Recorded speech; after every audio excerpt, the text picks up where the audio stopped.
Oke, kita mulai ya. Assalamualaikum warahmatullahi wabarakatuh. Selamat siang dan salam sejahtera untuk kita semua. Kita ketemu lagi di pertemuan kedua. Ini adalah teman-teman di semester 5 ya. Ini adalah semua semester 5 ya. Oke. Ini adalah mata kuliah Hukum Waris Islam. Nah, kalau di sini mata kuliah Hukum Waris Islam ini mata kuliah pilihan atau wajib? Wajib ya? Wajib ya, jadi wajib lulus ya, karena ini adalah mata kuliah wajib. Oke, seperti sebelumnya saya sudah sampaikan bahwa sama sekali tidak menakut-nakuti, tetapi dalam mata kuliah Hukum Waris Islam ini teman-teman benar-benar mesti perhatikan betul, karena ada beberapa hal yang bahkan perlu dihafal, perlu diingat gitu ya. Nggak mesti harus dihafal banget, karena nantinya itu biasanya adalah study case atau case study. Jadi nanti ada soal yang semua mahasiswa-mahasiswa ini mesti menghitung gitu kan. Nah, tapi bagaimana cara hitungnya, seperti apa rumusnya, ini baru bisa diketahui saat teman-teman semua sudah mengetahui teorinya. Nah, yang perlu diketahui sebetulnya seharusnya ada buku panduannya, tetapi buku panduannya nanti akan saya komunikasikan lagi di grup. Saya cari yang paling mudah dipahami oleh teman-teman semua supaya dibacanya gampang. Seperti itu ya. Nanti akan segera saya update. Mudah-mudahan besok Senin sudah bisa saya kasih tahu bukunya apa. Sebaiknya buku itu adalah menjadi buku wajib supaya memudahkan untuk belajar. Karena kalau saya buat PowerPoint ini kan sifatnya adalah resume atau rangkuman gitu ya. Jadi khawatirnya nanti kalau cuman baca PowerPoint-nya akan bingung. Dan mata kuliah ini pasti akan sedikit mengantuk gitu ya, karena agak sedikit rumit. Jadi silahkan pada saat perkuliahan saya boleh minum, boleh bawa makanan kecil. Jadi boleh sambil minum dan boleh sambil membawa makanan kecil. Apalagi teman-teman semua pakai masker, kurang oksigen, nanti habis itu ngantuk. Gitu ya. Oke, sebelumnya di pertemuan sebelumnya ada yang belum perkenalan, kayaknya ada wajah-wajah baru. Silahkan yang belum perkenalan. Semestinya kelas ini ada 17 mahasiswa. Di minggu lalu hanya ada 5 yang masuk. Hanya ada 5 yang masuk loh ya. 5, ini kayaknya banyak yang salah nih. Harusnya tanda tangannya hanya di yang kedua, karena yang pertama yang masuk hanya 5. Jadi silakan direvisi yang tadi tanda tangan double, karena di pertemuan pertama yang masuk hanya 5. Karena nanti saya akan memanggil kembali, karena di pertemuan pertama saya sudah tanda tangan di berita acara yang masuk hanya 5. Oke? Dicoret aja, dicoret dan diparaf. Nggak apa-apa, kosong berarti ya, nggak apa-apa. Oke, itu yang pertama. Jadi untuk buat teman-teman silakan memperkenalkan diri yang minggu lalu belum masuk. Silakan Mas. Saya Bambang. Iya. Saya tadinya 2017 kuliahnya. Cuma saya cuti berapa lama baru masuk sekarang. Oh, baru masuk lagi ya. Sambil bekerja atau di bidang apa? Saya jualan sekarang. Oh, CCTV ya, IT berarti ya. Oh, oke. Silahkan selanjutnya. Siapa? Muhammad Rifari. Oke. Oh, PNS. Oke, berarti sambil bekerja ya. Di PNS di mana instansi? Di pajak. Oh, oke. Tapi ini baru ngambil S1 atau sebelumnya udah ngambil S1? Apa jurusan apa? Oh, akuntansi. Jadi ini kenapa pengen ngambil S1 hukum lagi? Oh, lagi kuliah S3 hukum. Di mana? Sabtu juga kan kuliahnya? Oh, ini putranya Pak Hari bukan? Oh iya, salam buat Bapak. Oke. Kemudian ada lagi yang belum perkenalan? Sudah semua? Minggu lalu udah? Masih kayaknya belum deh. Iya, silakan.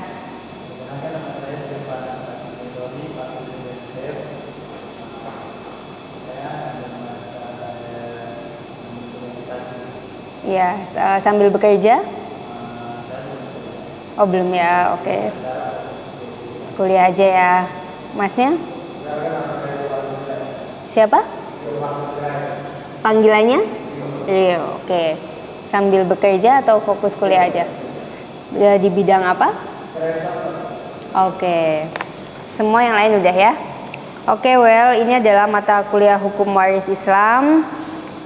Sebetulnya sebelumnya saya minta maaf, harusnya bisa ditayangkan, tetapi saya salah membawa HDMI, atau mungkin ada yang bisa pakai laptop, bisa ada bawa laptop dan bisa pakai ini.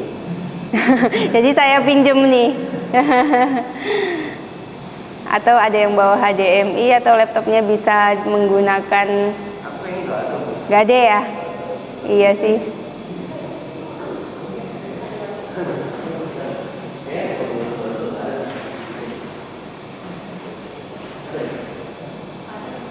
Bisa? Oh nice. Nanti saya boleh pinjam ya Mas ya. Saya mohon maaf karena saya salah bawa HDMI. Nggak tahu kalau yang dipakai ini. Oke, silakan Mas yang baru datang boleh sampaikan bahwa hukum waris Islam ini hanyalah sebuah pilihan. Gitu ya. Artinya ada hukum waris adat, ada hukum waris Islam, ada waris barat. Nah, sehingga waris Islam ini hanyalah satu pilihan. Terus nanti ada pertanyaan, kalau orang Islam wajib pakai hukum waris Islam atau tidak? Tidak. Kembali lagi kepada personal masing-masing. Ada orang Islam yang pakai hukum adat, misalkan orang Jawa pakai hukum adat Jawa, pembagiannya 1:1 tetap.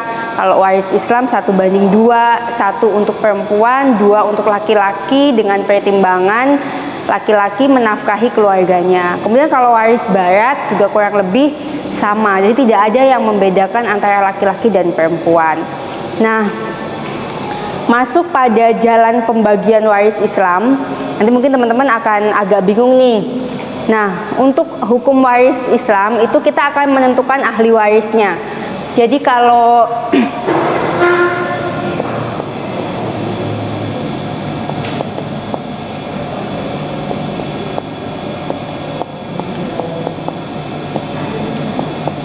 nah, nanti akan ada kita melihat menentukan ahli waris. Jadi ahli waris itu siapa saja. Nah, menentukan ahli waris yang berhak menerima harta warisan atau mauruts. Jadi harta warisan ini dalam bahasa waris Islam disebut mauruts, gitu ya. Dengan jalan furudul atau ashabul furud atau zulul furud. Nah, ini kan agak bingung ya, nanti makanya harus beli bukunya. Jadi ini adalah dilihat dari garis keturunan. Kemudian yang kedua, menentukan ahli waris yang terhijab.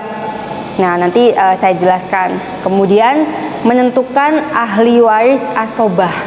Jadi mudahnya ada ahli waris yang dilihat dari garis keturunan, ada dari garis perkawinan, seperti itu ya. Kemudian menetapkan asal masalah untuk menentukan bagian warisan bagi golongan yang berhak menerima furudul. Nah, kalau yang furudul nih, yang dari garis keturunan kelahiran, maka akan dilihat ada 7 macam asal masalahnya, yaitu 2, 3, 4, 6, 8, dan 24. Nah, apa maksudnya nanti saya jelaskan.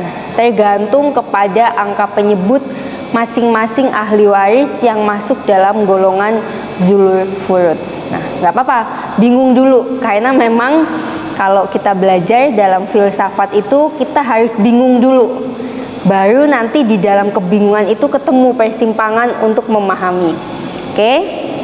Kemudian yang selanjutnya adalah menentukan jumlah waris bagi ahli waris zul faraid jika terdapat sisa warisan yang akan dibagikan kepada ahli waris asobah, dan penyelesaian apabila dijumpai kasus aul dan rot. Nah, masih bingung? Nah, lanjut di slide berikutnya untuk mempermudah. Nah, jadi ini ada golongan ahli waris, ada 14 golongan ahli waris laki-laki, dan ada 9 golongan ahli waris perempuan. Ini tidak perlu dihafal, yang pasti harus dipahami. Jadi nanti ketika saya memberikan kasus, memberikan case, teman-teman semua paham. Yang pertama, 14 golongan ahli waris laki-laki itu siapa saja? Saya punya anak laki-laki. Nah, maka dia menjadi golongan ahli waris laki-laki ketika nanti saya meninggal.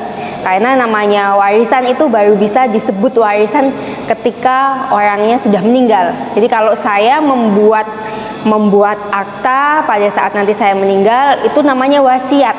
Tapi itu baru bisa dieksekusi ketika saya meninggal. Itu nanti disebut ahli waris. Yang pertama adalah anak laki-laki saya. Kemudian entah anak laki-laki saya, kemudian punya anak cucu laki-laki. Gitu ya, cucu laki-laki dari anak laki-laki bapak. Cucu laki-laki dari anak laki-laki. Jadi saya punya anak laki-laki, anak saya mohon maaf, anak saya laki-laki punya anak lagi laki-laki. Oke. Kemudian ketika saya meninggal masih ada bapak saya. Bapak saya itu bisa dapat ahli waris, bisa mewarisi harta saya. Kemudian kakek dari bapak dan seterusnya ke atas.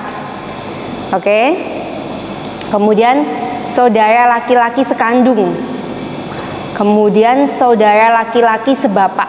Jadi kalau bapak ibu saya bercerai, bapak saya nikah lagi, saya punya saudara laki-laki sebapak, itu bisa. Kemudian saudara laki-laki seibu, sama kasusnya. Cerai, punya anak laki-laki satu ibu. Oke. Sebapak. Kemudian laki-laki seibu juga. Kemudian anak laki-laki dari saudara laki-laki sekandung. Kemudian anak laki-laki dari saudara sebapak. Jadi kalau mata kuliah ini Mas Mbak harus cepat berimajinasi. Kira-kira siapa? Oh, kalau ini berarti si ini dalam keluarga saya. Kemudian paman atau saudara laki-laki bapak yang sebapak. Paman itu adiknya bapak kita lah gampangnya. Kemudian anak laki-laki dari paman yang sekandung dan dengan bapak. Kemudian anak laki-laki dari paman. Kemudian suami. Nah, nanti teman-teman bingung nih. Banyak banget ya 14 golongan ahli waris laki-laki. Apakah 14 golongan itu wajib diberikan? Tidak. Lagi-lagi tidak. Tetapi misal saya seorang diri, saya menikah misal, tetapi saya mandul misal, kepada siapa saya bisa memberikan ahli waris saya? Itu sebenarnya tergantung lagi kepada saya. Tapi kalau saya mau ngambil dari garis waris laki-laki, maka saya boleh memilih dari 14 ini. Saya bisa wariskan ke bapak saya bisa wariskan ke saudara laki-laki saya misal. Tapi ternyata selain saya mandul misal, saya nggak punya saudara. Oke, saya adalah anak tunggal. Saya mau kasih ke bapak saya aja lah, boleh. Atau saya ternyata dari bapak ibu saya hanyalah anak tunggal. Tetapi bapak saya menikah lagi. Saya punya saudara sebapak. Saudara laki-laki sebapak. Maka saya bisa berikan itu. Mas sudah tergabung di WhatsApp group? Udah, sambil dibuka materinya karena nanti bingung. Oke. Atau ternyata saya ini nggak punya siapa-siapa. Saya punya suami saya aja. Saya bisa wariskan kepada suami saya saja. Seperti itu ya. Jadi kalau ditanya 14 golongan ahli waris laki-laki ini wajib dibagi semua? Tidak. Ini hanya dalam case seorang mawaris, orang yang memiliki harta warisan meninggal dengan keadaan-keadaan tertentu, maka dia boleh memilih 14 golongan ahli waris laki-lakinya itu mau diambil siapa. Seperti itu ya. Jadi nggak harus nih orang harta warisannya nggak seberapa terus 14 mau dibagi, kan nggak mungkin juga. Tapi di dalam golongan ahli waris laki-laki ini kita diperkenankan untuk memilih kalau meninggal mau mewariskan kepada siapa. Gitu ya. Sampai sini ada pertanyaan dulu. Yang itu harus prioritas ya, berarti ya. Maksudnya kalau mau belinya ke pamannya sendiri, atau lagi maksudnya kayak udah harus kesini dulu, baru kesini dulu. Jadi kayak misalkan bapak dulu baru ke saudara gitu, nggak ada juga. Karena sebetulnya hak mewariskan seperti case-case tertentu itu benar-benar menjadi hak absolut, artinya menjadi kewenangan si pemberi waris. Sama seperti kalau kita lihat case di luar negeri gitu ya, banyak orang yang bukan siapa-siapa, misal mohon maaf cuma asisten rumah tangga, tetapi malah akhirnya karena dia merasa si orang ini merasa anak-anaknya tuh nggak pernah sayang atau cucu-cucunya nggak pernah sayang, akhirnya diwariskan semua ke ART misalkan gitu kan, ke asisten rumah tangga. Boleh atau enggak dalam hal ini? Terus kalau mau menggugat bisa atau enggak? Nah, nanti dilihat seperti yang sebelumnya saya sampaikan. Kalau ada pihak-pihak yang secara garis keturunan akan menggugat sesuatu yang sifatnya sudah diaktakan dan seterusnya, maka dia harus melaporkan kepada pengadilan untuk dapat putusan pengadilan, gitu ya. Tapi kalau ditanya biasanya seperti apa, Bu, kalau tiba-tiba orang yang bukan siapa-siapa dapat warisan banyak, sedangkan orang yang secara garis keturunan nggak dapat warisan? Trennya seperti apa? Artinya seperti apa sih putusan pengadilan biasanya mengadili? Biasanya karena hukum di tempat kita di Indonesia adalah siapa yang mengadukan, siapa yang melaporkan, maka dia yang harus membuktikan, kan seperti itu ya. Sehingga nanti di dalam dalilnya nanti dilihat apakah yang dilaporkan oleh seseorang yang seharusnya menjadi ahli waris ini, apakah terhadap pemalsuan dokumennya. Misalkan ada kekhawatiran ternyata ada bermain antara notaris dan asisten rumah tangga tersebut misalkan. Tetapi ketika semua itu terbukti, kemudian akta itu dibuat, akta itu kan selalu dibuat di ujung kalimat itu selalu dibuat bahwa akta ini dibuat dalam keadaan sadar tanpa paksaan dari pihak manapun, ditandatangani bermateri cukup, ya tinggal nanti pengadilan yang akan menentukan bahwa memang si pemberi waris ini merelakan semuanya untuk seseorang misalkan. Tetapi ketika memang terbukti ada kong kali kong dalam tanda kutip oknum notaris atau ada kejahatan yang dilakukan oleh ART ini misalkan dengan melakukan pemalsuan waris misalkan, nah ini nantinya akan diputus melalui putusan pengadilan seperti itu. Tapi kalau priority itu tidak, lebih kepada semestinya, kan gitu ya. Semestinya kalau saya meninggal gitu ya, saya punya anak, pasti seharusnya pada anak-anak saya, semestinya kan seperti itu. Tapi wajib tidak, ya itu lagi menjadi, karena ini hukum waris Islam, maka menjadi pure kewenangan si pemilik harta waris. Lebih ke semestinya seperti itu, tapi harus nggak seperti itu, tidak, gitu ya. Kemudian kita lihat beralih ke selanjutnya, 9 golongan ahli waris perempuan. Nah, kalau saya punya anak, maka yang akan mewarisi adalah anak perempuan saya. Kalau saya mau ngambil dari garis perempuan ya, anak perempuan saya, cucu perempuan, yaitu anak perempuan dari anak laki-laki maksudnya ya, cucu perempuan. Jadi kalau saya punya anak laki-laki, kemudian anak laki-laki saya punya anak perempuan, maka itu cucu perempuan dari anak laki-laki saya. Kemudian ibu saya ke atas, jadi garisnya bisa turun bisa ke atas ya, ibu saya. Kemudian nenek dari bapak saya, nenek dari ibu dan seterusnya ke atas, saudara perempuan sekandung, saudara perempuan sebapak, dan saudara perempuan seibu, serta istri. Misal yang meninggal adalah laki-laki, maka istri mendapatkan, gitu ya. Nanti jadi ada bagian janda. Jadi kalau janda punya anak, nanti kita akan hitung nih. Kalau janda punya anak atau ada laki-laki punya istrinya 3, anaknya 6. Nah, seperti apa pembagiannya? Nah, itu nanti adalah contoh-contoh kasus yang harus dihitung sama Mbak dan Mas semua nih di kelas ini, gitu ya. Nah, nanti ada pertanyaan lagi, kenapa Kenapa untuk laki-laki 14 loh garis ahli warisnya, tetapi untuk perempuan lagi-lagi kenapa perempuan itu hanya ada 9 golongan? Nah, jadi ini yang kadang-kadang tidak dipahami. Saya sebelumnya mohon izin, tentu tidak semua muslim di sini, tetapi karena kita belajar ahli waris Islam, sehingga perlu saya berikan pemahaman bahwa pasti ada yang berpikir gini, kok di dalam Islam marginal banget ya, atau Islam tuh nggak sayang ya sama perempuan, sehingga pembagiannya aja kalau anak laki-laki 2:1, dengan pertimbangan kalau laki-laki itu adalah memberikan tanggung jawab kepada keluarganya, sehingga dapat 2, kalau perempuan cuma 1. Nah, jadi pemikiran ini yang harus dibalik. Justru karena Islam itu sangat memuliakan perempuan. Mengapa? Karena perempuan itu dianggap akan tanggung jawabnya itu diambil alih oleh suaminya, sehingga perempuan hanya dapat 1 atau setengahnya dari laki-laki.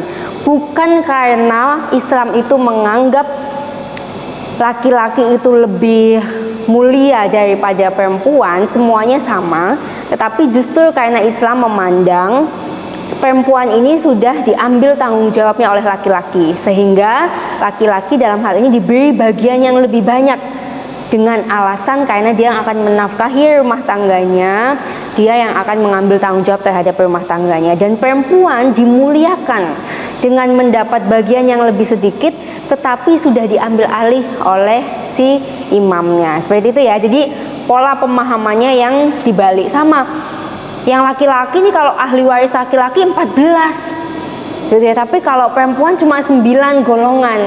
Sama, karena di dalam Islam alasannya sama seperti itu tadi. Oke, kemudian kita akan belajar nih Ashabul Furudul atau Zul Furud. Nah, ini ada pembagian yang sudah ditetapkan bagiannya dari jumlah waris. Ada yang bagiannya itu ditetapkan setengahnya, ada yang ditetapkan bagiannya itu hanya 1/4-nya, kemudian ada yang bagiannya 1/8. Jadi kalau dari harta, misal paling gampang saya simulasikan, ada seseorang yang meninggal punya harta 1 miliar. Siapa yang berhak dapat setengahnya? Siapa yang dapat 1/4-nya? Siapa yang dapat 1/8-nya? Siapa yang bisa dapat 1/3, bisa dapat 2/3 dan 1/6. Jadi bukan 1 miliar itu dibagi semua jadi ada yang dapat setengah, bukan. Tetapi dalam case seperti apa seseorang itu bisa dapat bagian setengah, dalam case seperti apa seseorang dapat 1/4, 1/8, 1/3, 2/3 dan 1/6. Oke, kalau untuk yang setengah gitu ya. Jadi kalau aja 1 M berarti siapa nih yang dapat 500 jutanya? Nah, kita lihat bahwa seorang anak perempuan bila tidak menjadi ashobal bil khoiri, jadi ada anak perempuan tunggal, oke, nggak punya saudara laki-laki dalam hal ini. Kemudian atau seorang cucu perempuan bila ia tidak menjadi ashobah bil khoiri dan tidak bersama anak perempuan. Ini saya jelaskan. Kemudian seorang saudara perempuan sekandung bila ia tidak menjadi ashobah, dan seorang saudara perempuan seayah bila ia tidak menjadi ashobah dan tidak bersama dengan saudara perempuan sekandung, atau suami bila istrinya tidak mempunyai anak atau cucu. Jadi ini bukan kelima-limanya ya, tapi keadaannya situasional. Seperti yang saya sampaikan, tiba-tiba saya meninggal, saya nggak punya anak, saya mandul, gitu kan? Saya hanya punya suami dan orang tua. Maka setengahnya suami saya itu bisa berhak mendapatkan setengahnya. Lagi-lagi ditanya, berhak itu berarti pasti dapat setengah? Lagi-lagi tidak. Tetapi dalam Islam, kalau mau dibagi setengahnya kepada suami dan si pewaris itu ikhlas dan memang mewariskan, bisa. Seperti itu ya. Jadi keadaan ini adalah keadaan yang opsional, bukan semuanya. Jadi yang bisa mendapatkan setengah itu adalah sebagaimana yang saya sebutkan. Nah, kemudian kalau dapat 1/4 itu gimana? Yaitu suami apabila istri mempunyai anak atau cucu dari anak laki-laki. Ini jadi harus banyak membayangkan. Ruwet. Suami, yaitu apabila istri mempunyai anak. Nah, saya punya suami saya gitu ya. Ketika saya mempunyai anak atau cucu dari anak laki-laki saya, maka suami saya hanya dapat 1/4 gitu. Kalau tadi kan yang setengah itu kalau nggak punya anak atau mandul gitu ya. Kalau yang 1/4 ini saya punya anak gitu ya, punya anak atau cucu anak laki-laki. Nah, sehingga si suami cuma dapat 1/4 seperti itu. Kemudian istri, apabila suami tidak mempunyai anak. Jadi kalau suami saya yang meninggal, saya bisa dapat apabila suami tidak mempunyai anak atau cucu dari anak laki-laki. Nah, ini memang harus banyak berimajinasi ya, karena sedikit ruwet, sedikit, tapi jangan dianggap ini ruwet. Ini sebenarnya nice aja, cuman memang pembahasannya sedikit ruwet. Boleh sambil minum loh ya kalau yang ngantuk. Kemudian bagian 1/8. Nah, bagian 1/8 ini istri ya, apabila suami mempunyai anak atau cucu dari anak laki-laki. Kan, jadi gimana ini ya? Jadi nanti kalau saya bikin kasus untuk tugas atau apa, nggak apa-apa, silahkan dibaca. Karena untuk nggak usah nggak baca gitu, baca aja belum tentu bisa jawab. Kan gitu ya. Saya cuma ngebayangin, sebetulnya ini adalah sedikit sharing section dan biar nggak ngantuk. Ini adalah pertama kali saya ngajar waris Islam juga. Biasanya waris-waris Islam ini biasanya yang mengampu ini adalah dosen-dosen senior. Dan saya bisa bayangkan, kalau saya yang mengajar aja teman-teman masih bisa ngantuk, apalagi kalau udah dosen senior suaranya kecil. Bisa tidur di kelas. Oke. Kemudian yang kelima, ini yang dapat bagiannya 1/3 nih. Ibu, apabila pewaris tidak meninggalkan anak.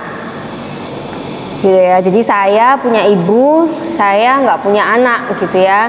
Nah, ibu saya bisa dapat 1/3. Kemudian 2 atau lebih saudara seibu. Jadi saya nggak punya siapa-siapa, ibu saya juga udah nggak ada, jadi ada 2 atau lebih saudara seibu. Karena saya punya saudara seibu, gitu ya.